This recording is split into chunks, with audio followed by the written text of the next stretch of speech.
Today is Monday, August 22nd, and this is the ADM Investor Services weekly market kickoff.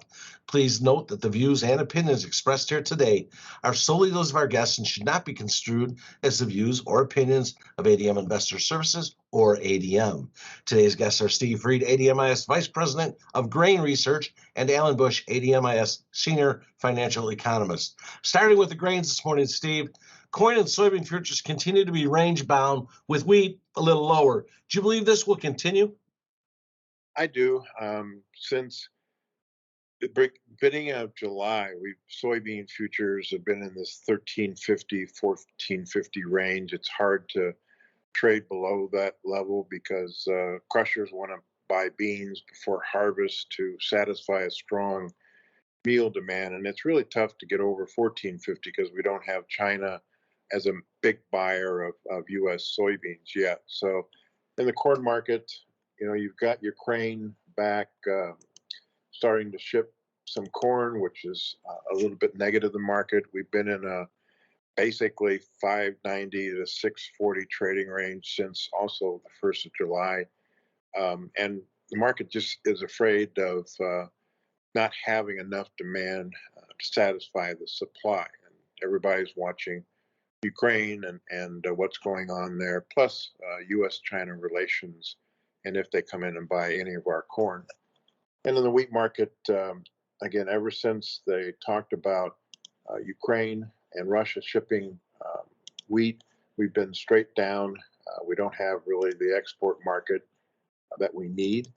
The market's oversold.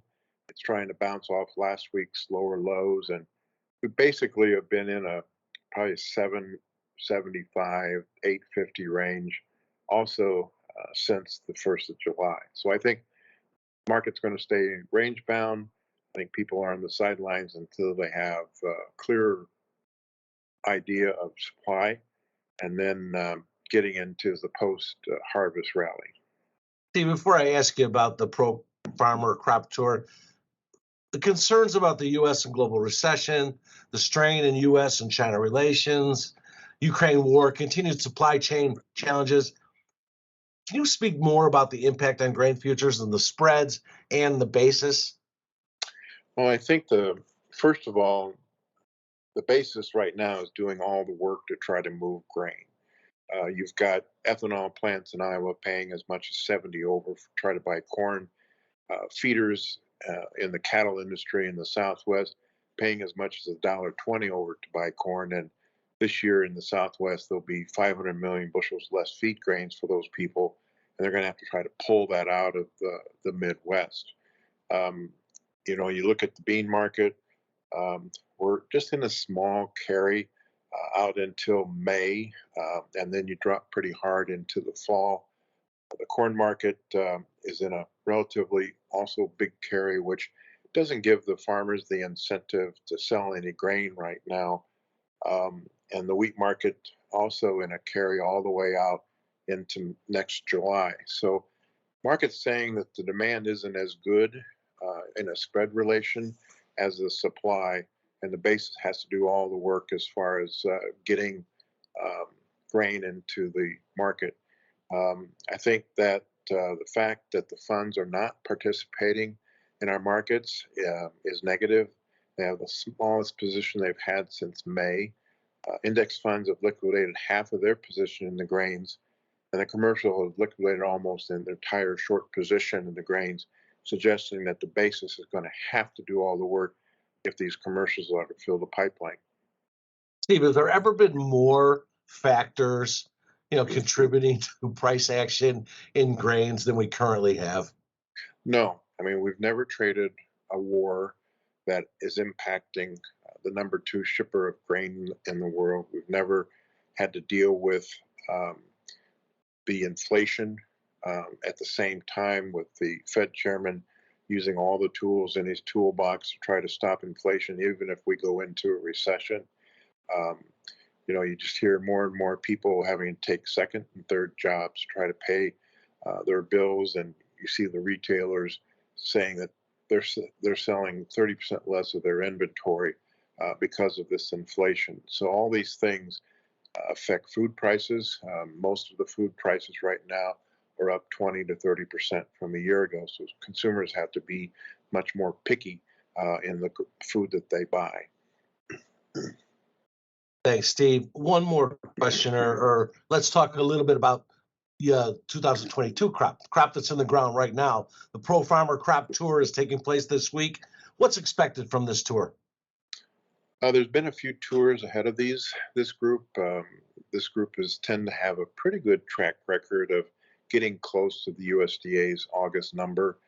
Not necessarily the final number because so much can change, but one group leaves Nebraska and heads east, another group leaves Ohio and heads west. And so far, people on those routes before have found a really big soybean crop potential. The big thing in corn is if they get close to a 173 yield, that would be bullish. But if they're 176 or higher, that would be bearish. So I think the market is concerned about them finding some big crops out there. Thanks, Steve. And let's talk about the financials. Fed Chair Powell will speak at the Jackson Hole Fed Symposium on Friday. What do you think he'll say?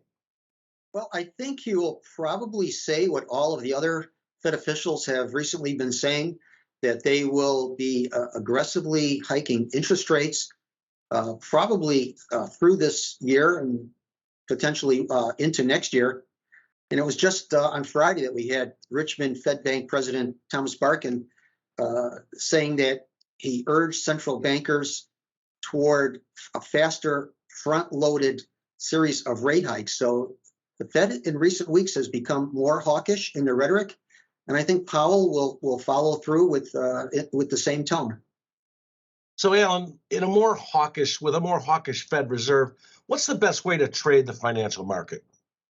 Well, a more hawkish Fed, of course, does not do any favors for the long side of stock index futures or the interest rate futures markets, but it does a world of good, so to speak, for the long side of the dollar index.